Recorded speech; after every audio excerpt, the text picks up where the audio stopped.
जय हिंद। जैसा कि आप जानते हैं कि यह महामारी का समय चल रहा है और कोरोना पूरे विश्व में कोहराम मचा रहा है। हम आशा करते हैं कि आप और आपका परिवार घर पर सही सलामत होंगे। महामारी के इस दौर में एनसीसी गतिविधियों के लिए हम एक अन्य विकल्प पर काम कर रहे हैं, जिसके तहत हम ऑनलाइन मॉड्यूल का भी प्रयोग कर रहे हैं और कैडेट्स को लेक्चर्स रिकॉर्डेड फॉर्म में उपलब्ध करा रहे हैं ताकि कैडेट्स अपनी सुविधा अनुसार लेक्चर्स को सुन सकें और सीख सकें। इसी कड़ी में आज का हमारा विषय है आपदा प्रबंधन।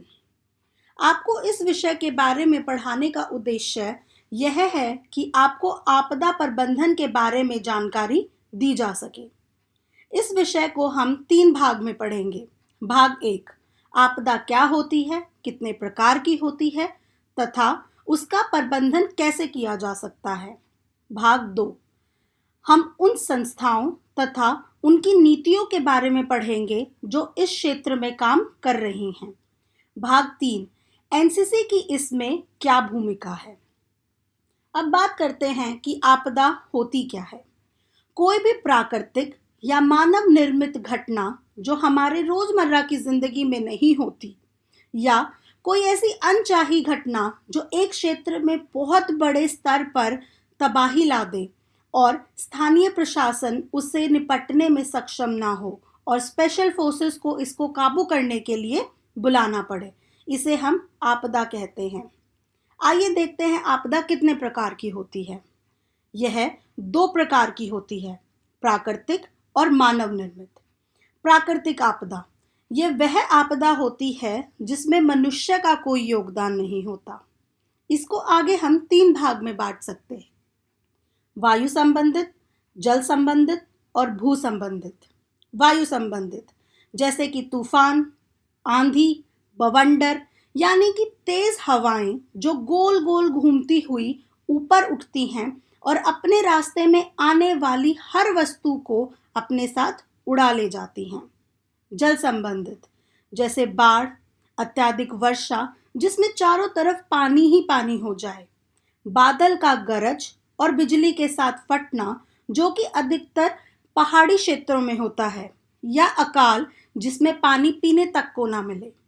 भू संबंधित जैसे भूकंप, सुनामी, ज्वालामुखी का फटना या महामारी का फैलना, जैसे कि आजकल कोरोना महामारी फैली हुई है। अब बात करते हैं मानव निर्मित आपदाओं के बारे में। ये वे आपदाएं होती हैं जो मनुष्य की गतिविधियों के कारण होती हैं, जैसे सड़क दुर्घटनाएं, औद्योगिक दुर्घटनाएं जैसे चेरनोबिल जो यूक्रेन में एक न्यूक्लियर पावर प्लांट था। 1986 में इसमें काम करने वाले वैज्ञानिकों की गलती के कारण विकिरण फैल गया था और बहुत से लोगों की मृत्यु हो गई थी। उसकी वजह से आज तक वहां जीवन संभव नहीं हो पाया है।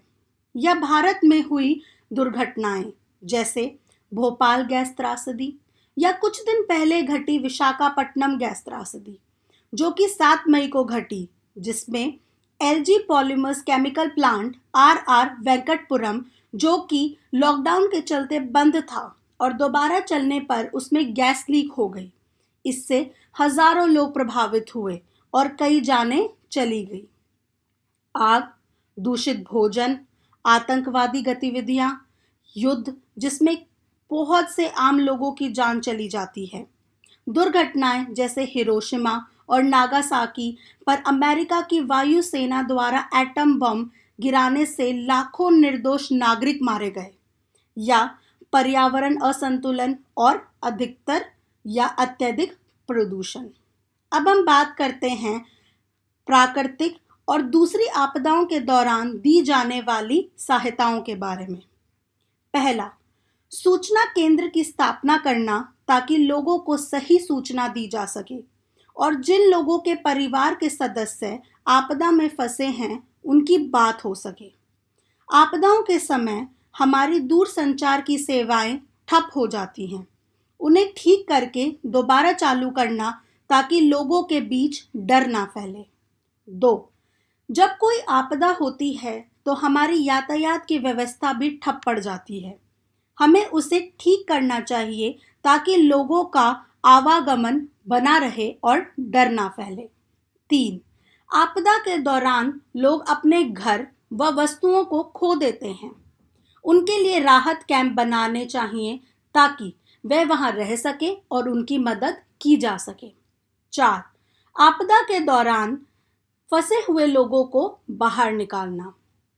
5.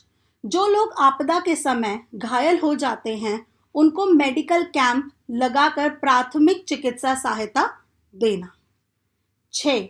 ऐसे समय पर हमें स्वच्छता का विशेष ध्यान रखना चाहिए ताकि कोई अन्य बीमारी ना फैले, जैसे हैजा, डायरिया आदि। 7.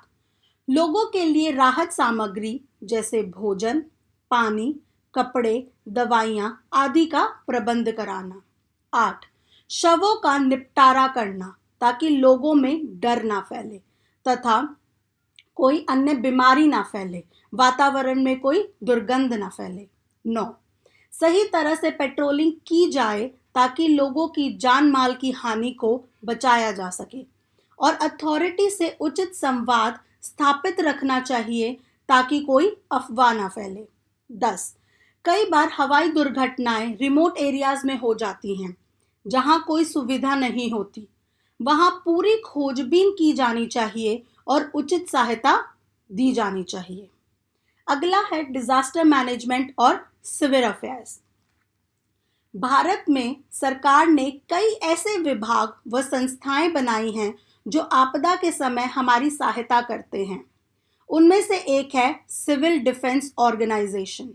इसकी स्थापना भारत में 24 अक्टूबर 1941 में की गई थी व इसका कानून मई 1968 में संसद द्वारा पारित किया गया। यह 3 प्रकार से कार्य करती है। पहला, बचाव व रोकथाम उपाय। आपदा के बाद लोगों और संसाधनों को बचाना और आगे और नुकसान होने से रोकना। आपदा संभावित क्षेत्रों में पहले से ही बचाव के लिए उपाय करना ताकि वक्त पड़ने पर कम से कम नुकसान हो। नियंत्रण उपाय। आपदा के दौरान होने वाले नुकसान को कंट्रोल करना और आगे और नुकसान होने से बचाना।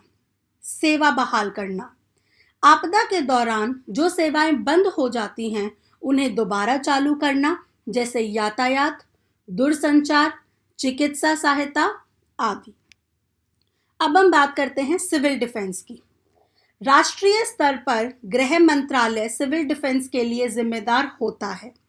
यह डायरेक्टर जनरल, जो कि एक सीनियर पुलिस अधिकारी होते हैं, उनके अधीन कार्य करता है और डीजी सीधे गृह मंत्रालय को सलाह और रिपोर्ट देते हैं। सिविल डिफेंस के मुख्यतः होमगार्ड, अग्निशमन यूनिट्स घटक हैं। अब हम बात करेंगे कि यह संगठन राष्ट्रीय, राज्य और स्थानीय स्तरों पर कैसे काम करते हैं। राष्ट्रीय स्तर पर हमारे पास है नेशनल डिजास्टर मैनेजमेंट अथॉरिटी। यह नियम 23 दिसंबर 2005 को पास हुआ था और इसके अंतर्गत एनडीएमए की स्थापना हुई, जिसके अध्यक्ष प्रधानमंत्री होते हैं। उनके साथ 9 अन्य सदस्य होते हैं जो उन्हें नियम बनाने, उनका पालन करने और जमीनी स्तर पर सहायता प्रदान करने के स्वरूप सलाह देते हैं। National executive committee. केंद्रीय गृह सचिव इसके अध्यक्ष होते हैं और विभिन्न मंत्रालय और विभागों के सचिव तथा इंटीग्रेटेड डिफेंस स्टाफ चीफ इसके सदस्य होते हैं, जो नीति और उनके अनुपालन पर सलाह देते हैं। अब हम बात करेंगे एनडीआरएफ के बारे में, जिसकी अभी 12 बटालियन है, जो असम, वेस्ट बंगाल, उड़ीसा, तमिलनाडु, महाराष्ट्र, गुजरात, उत्तर प्रदेश, पंजाब, बिहार, आंध्र प्रदेश, अरुणाचल प्रदेश में स्थित है। इसके कार्यों के बारे में चर्चा करते हैं। इसको बनाया ही इसलिए जाता है कि यह आपदा के प्रभाव को कम कर सके। जैसे उन्होंने वाइजैक गैस त्रासदी में बेहतरीन कार्य किया। यह राज्यों की फोर्स को ट्रेनिंग देती है और उनकी दक्षता को बढ़ाती है। स्कूल, कॉलेज, एनसीसी कैडेट्स को भी ये ट्रेनिंग देती है और उन्हें भविष्य में आने वाली आपदाओं से निपटने के लिए तैयार करती है। वो रेकी करती है, मॉक ड्रिल की रिहर्सल करती है। वे लोगों को आपदा के दौरान तैनात करते हैं और उनकी योग्यता और स्किल बढ़ा देते हैं। राज्य स्तर पर हमारे पास होता है स्टेट डिजास्टर मैनेजमेंट अथॉरिटी, जिसके अध्यक्ष मुख्यमंत्री होते हैं। इनको सलाह देने के लिए स्टेट एग्जीक्यूटिव कमेटी होती है और 7 अन्य सदस्य होते हैं, जिनमें से किसी एक को वह उपाध्यक्ष नियुक्त कर सकते हैं। स्टेट एग्जीक्यूटिव कमेटी यह विशेषज्ञों की एक समिति होती है जो राज्यों में आपदा के दौरान प्रबंधन के लिए पॉलिसी और प्लान्स बनाती है। यह राहत के लिए न्यूनतम स्तर पर रूपरेखा तैयार करती है। अब हम बात करते हैं DDMA, district disaster management authority. Deputy commissioner या डिस्ट्रिक्ट मजिस्ट्रेट इसके अध्यक्ष होते हैं और एक निर्वाचित सदस्य जो लोकल अथॉरिटी से होते हैं वो इसके सह अध्यक्ष होते हैं। लोकल अथॉरिटी क्या काम करती है? लोकल अथॉरिटीज ये अपने अधिकारी व कर्मचारी की ट्रेनिंग और संसाधनों के रखरखाव को सुनिश्चित करती है ताकि आपदा के समय सब कुछ तैयार मिले। इसके अधीन आने वाले सभी निर्माण प्रोजेक्ट के स्तर को सुनिश्चित करती है और आपदा के समय राहत, पुनर्वास और पुनर्निर्माण की क्रियाएं सुनिश्चित करती है। अभी तक हमने सिविल डिफेंस अथॉरिटीज के बारे में पढ़ा। यह इसका चित्र के रूप में वर्णन है।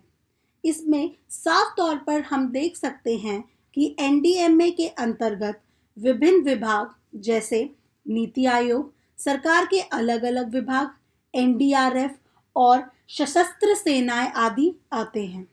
इसी तरह SDMA में राज्य police, SDRF, home guards, fire services आदि और DDMA के अंतर्गत NGOs, corporate sector, educational institutions आदि।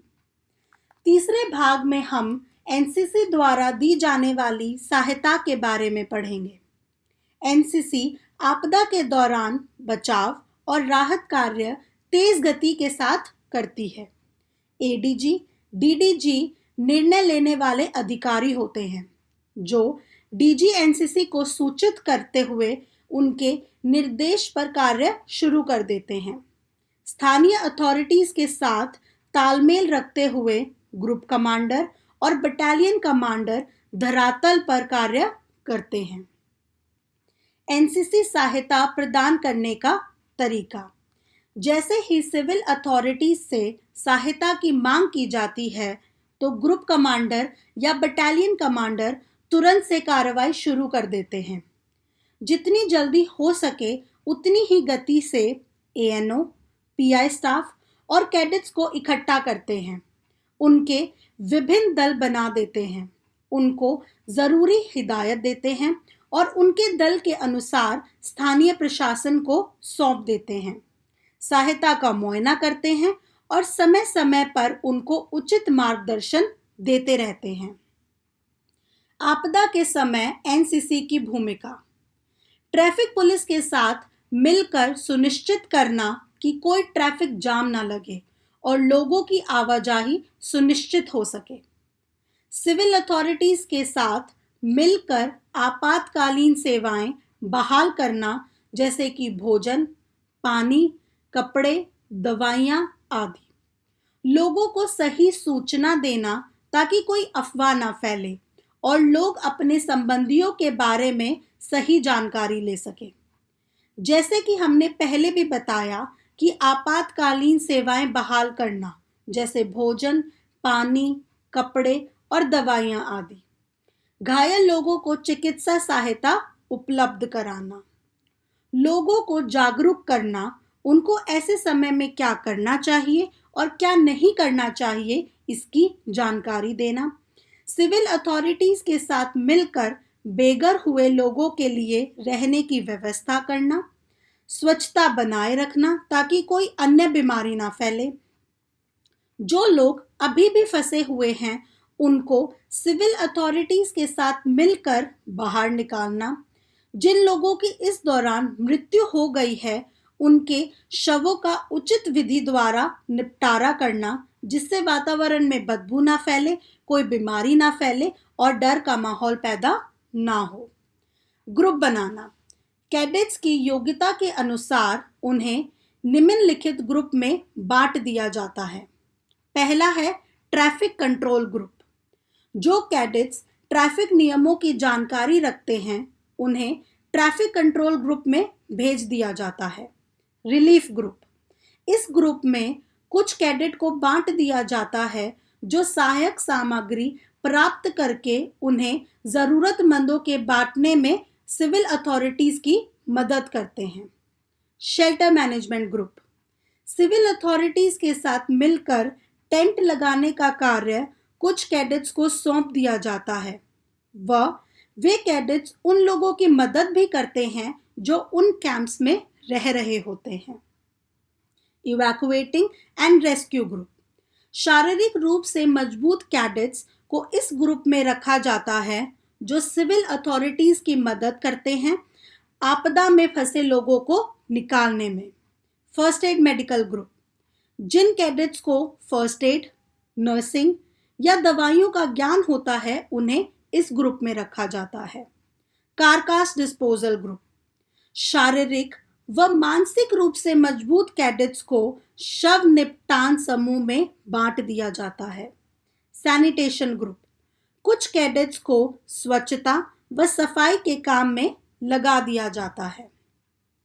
एनसीसी में विभिन्न पदों की क्या जिम्मेदारियां हैं, अब हम उनके बारे में बात करते हैं। DG NCC. डीजी एनसीसी सर्वोपरि कोऑर्डिनेटर होते हैं और उनके अधीन विभिन्न विभाग निम्नलिखित कार्य करते हैं। Training branch. यह एसओपी बनाती है और जमीनी स्तर पर उनको लागू कराती है। PNC branch. यह ब्रांच मीडिया से बात करते रहती है, एनसीसी को उचित प्रचार दिलवाती है। PNF branch. यह वित्तीय मामले देखती है, बजट का प्रावधान करती है और कैडेट्स का बीमा करवाती है। Logistic branch. यह सिविल अथॉरिटीज के साथ तालमेल रखते हुए और राहत शिविरों का निर्माण कराती है। MS branch. यह कानूनी मामले देखती है और सम्मान और पदक की व्यवस्था भी देखती है। निदेशालय की भूमिका। यह एसओपी बनाती है और स्टेट अथॉरिटीज के साथ मिलकर अज्ञात डेटा जुटाती है और उन्हें डीजी एनसीसी को मुहैया कराती है। उचित संख्या में कैडेट्स को इकट्ठा करती है ताकि हर यूनिट का प्रतिनिधित्व हो सके। कंट्रोल रूम की स्थापना करती है और उचित जानकारी ऊपर और नीचे पहुंचाती है। राज्य प्रशासन के साथ तालमेल बनाकर रखती है। एनसीसी कैडेट्स को ट्रेनिंग देना ताकि वह ठीक से काम कर सके। चेतावनी प्रणाली की लिस्ट बनाना कि क्या है और क्या चाहिए। दूर संचार के क्या क्या साधन हैं और हमें क्या चाहिए। अधिक से अधिक कैडेट्स और यूनिट्स की क्षमता का निर्माण करना। ऑफिसर्स, एएनओ और पीआई स्टाफ की भूमिका की विस्तृत जानकारी देना। Group headquarters. प्लान्स और एसओपी में संशोधन करना और डेटा को अपडेट करना। कंट्रोल रूम की स्थापना करना ताकि सही जानकारी दी जा सके। निदेशालय स्तर पर की गई ट्रेनिंग की रिहर्सल करना व प्लानिंग करना। एसओपी और प्लान्स की निगरानी करना। जमीनी स्तर पर हुए नुकसान का सही आकलन करना व स्टाफ और कैडेट्स को वस्तु स्थिति से अवगत कराना। उपलब्ध डेटा के अलावा और जानकारी जुटाना। दस्तावेज तैयार करना और उन्हें उच्च अधिकारियों को उपलब्ध कराना। सभी को उनकी भूमिकाओं की उचित जानकारी देना। अब बात करते हैं एनसीसी यूनिट्स। एसओपी और प्लान्स में संशोधन करना और निगरानी करना, संसाधनों और सदस्यों की निगरानी करना और उनकी संख्या बढ़ाना, डेटाबेस बढ़ाना, आपदा प्रबंधन की ट्रेनिंग देना, लिस्ट को देखकर अपडेट करना और उसकी निगरानी करना, कैडेट्स, एएनओज और पीआई स्टाफ को प्रेरणा देना, उनकी भूमिका बताना और उनको मानसिक और मनोवैज्ञानिक तौर पर तैयार करना। अब है educational institutions. Civil defence authorities की सहायता करते हुए क्या करना है और क्या नहीं करना है, इसकी पूरी जानकारी देना। आपदा की पूर्ण रूप से जानकारी देना, एएनओ और कैडेट्स की उपस्थिति सुनिश्चित करना और आपदा की स्थिति में क्या क्या चीजें चाहिए उसकी लिस्ट बनाना, प्लान्स और एसओपी को जमीनी स्तर पर लागू कराना, जिम्मेदारियों का प्रतिनिधान करना। फिर आते हैं इंडिविजुअल्स पे। व्यक्ति को योजना की पूरी जानकारी होनी चाहिए जिससे गलती की संभावना ना रहे। उसे आपदा से संबंधित जोखिम का ज्ञान होना चाहिए। उचित ट्रेनिंग लेनी चाहिए जिससे लोगों की सही मदद हो सके। जगह, लोगों और आपदा के बारे में पूरी तरह से वह जागरूक होना चाहिए। चेतावनी का तुरंत जवाब दे। सावधानियां, अपनी जगह के खतरों के बारे में पता होना चाहिए। आपदा प्लान तैयार रखें। संवाद और साथ ही साथ निकास की योजना भी होनी चाहिए। जरूरी कदमों का अभ्यास करें। अपने उच्च अधिकारियों से बात करते रहें। हमेशा आपातकालीन किट अपने साथ रखें व गैर जरूरी जोखिम से बचें। अब हम बात करते हैं कि महामारी के दौरान रखे जाने वाली सावधानियों के बारे में। एक व्यक्ति को क्षेत्र विशेष या विश्वव्यापी महामारी के बारे में ज्ञान होना चाहिए। हमेशा जोखिमों, संभावनाओं, मेडिकल सहायता और स्वच्छता का ध्यान रखना चाहिए। सामाजिक दूरी बनाए रखें क्योंकि यह किसी भी तरीके से फैल सकती है, जैसे हवा, पानी, छूने आदि से। अपने उच्च अधिकारियों को हमेशा अपडेट करते रहें। आखिर में बात करते हैं सम्मान और प्रोत्साहन। यह उम्मीद की जाती है कि मीडिया एनसीसी कैडेट के इस समर्पित कार्य की पहचान करे और उन्हें उचित प्रोत्साहन दे। फिर भी एनसीसी के मोटो एकता और अनुशासन को देखते हुए प्रोत्साहन की इच्छा ना रखें। धन्यवाद। जय हिंद।